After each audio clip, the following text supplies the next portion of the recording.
একদিন এক ধনী মা ও তার মেয়ে টেবিলে বসে খাচ্ছিল। হঠাৎ দরজায় টক টক শব্দ হল। মা দরজা খুলে দেখলেন এক ভিক্ষুক, সঙ্গে ৩টি ক্ষুধার্ত দুর্বল মেয়ে। তারা কাঁদতে কাঁদতে বলল, মা একটু খাবার দিন।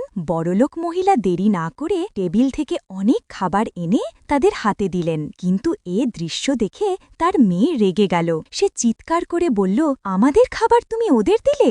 রাগে টেবিলের সব খাবার ফেলে দিল মেঝেতে আর দৌড়ে গেল সেই ভিক্ষুকদের পেছনে। চেঁচিয়ে বলল, এই আমাদের বাড়ির খাবার আনতে কে বলেছে? ভয়ে ভিক্ষুকের ৩টি মেয়ে কাঁদতে লাগল।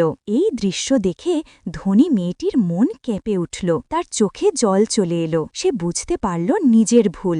বাড়িতে ফিরে মায়ের কাছে গিয়ে কাঁদতে কাঁদতে বলল, মা আমি ভুল করেছি, আমি তাদের কষ্ট বুঝতে পারিনি। মা তাকে বুকে জড়িয়ে ধরলেন। তারপর দুজনে মিলে অনেক খাবার নিয়ে গেল সেই ভিক্ষুক পরিবারটার কাছে। ভিক্ষুক মায়ের চোখে আনন্দের অশ্রু, আর ধনী মেয়ের চোখে শেখা দেওয়াই আসল সুখ।